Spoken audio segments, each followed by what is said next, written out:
Assalamualaikum warahmatullahi wabarakatuh. Selamat pagi teman-teman. Semoga semuanya dalam keadaan sehat dan tetap semangat. Di pertemuan kali ini saya akan mencoba menyampaikan materi teknik pengumpulan data.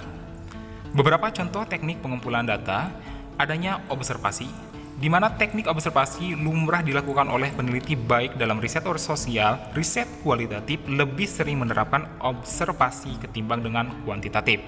Observasi adalah proses pengamatan fenomena sosial secara teliti untuk menemukan gejala-gejala sosial yang menarik. Gejala sosial yang ditangkap berpotensi menjadi masalah sosial yang penting untuk dikaji. Observasi dilakukan oleh peneliti sebagai orang luar yang melakukan pengamatan. Peneliti bisa menggunakan alat bantu seperti gadget ataupun buku catatan yang mencatat gejala sosial apa yang dilihatnya. Catatan penelitian merupakan hasil pengamatan yang sifatnya empiris. Wawancara. Teknik ini jamak dilakukan dalam riset kualitatif dan kuantitatif. Riset kuantitatif bisa menggunakan wawancara namun biasanya tidak mendalam. Wawancara riset kualitatif dilakukan secara mendalam karena data berupa narasi merupakan data primer yang menentukan kualitas penelitian kualitatif. Untuk melakukan wawancara, sejumlah persiapan diperlukan, antara lain peneliti menyusun panduan wawancara, menyiapkan catatan atau alat rekam, mengatur jadwal wawancara dengan calon narasumber ataupun informan. Uji coba wawancara diperlukan sebelum peneliti mewawancari narasumber lebih lanjut. Biasanya 1 atau 2 narasumber pertama diwawancari sebagai uji coba panduan wawancara. Peneliti mencatat apa kekurangan interview selama wawancara uji coba, kemudian melengkapinya. Pemberitahuan kepada interview tentang identitas peneliti dan riset yang dilakukan diperlukan sebagai bagian dari etika penelitian. Survei. Survei sebagai teknik pengumpulan data banyak dilakukan dalam riset kuantitatif dan mix metode. Survei dilakukan dengan kuesioner yang telah dipersiapkan sebelumnya.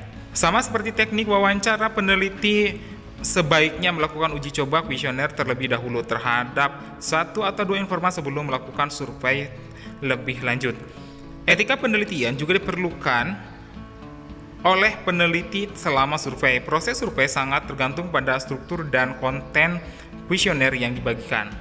Polling merupakan versi perbedaan dari survei. Data hasil polling juga tidak selengkapnya atau sedetail hasil survei. Riset tentang referensi politik masyarakat banyak dilakukan melalui polling. Saat ini berapa aplikasi media sosial memiliki fitur polling yang bisa digunakan untuk riset.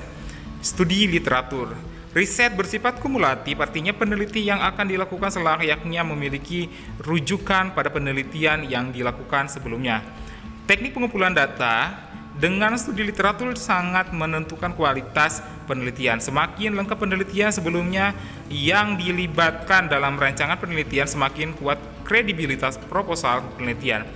Sangat jarang penelitian sosial merupakan penelitian yang sama sekali baru. Biasanya sudah ada penelitian dilakukan meskipun dengan lokasi dan fokus yang berbeda. Temuan dalam riset sosial adalah pada temuan, bukan pada isu secara umum. Literatur dapat dibagi menjadi 2, yaitu literasi primer dan literatur sekunder. Literatur primer adalah literatur utama yang digunakan, sedangkan literatur sekunder digunakan hanya sebagai penunjang literatur utama. Terima kasih sudah menyimak materi pertemuan kali ini. Semoga bisa bermanfaat dan sampai bertemu lagi di pertemuan selanjutnya. Wassalamualaikum warahmatullahi wabarakatuh.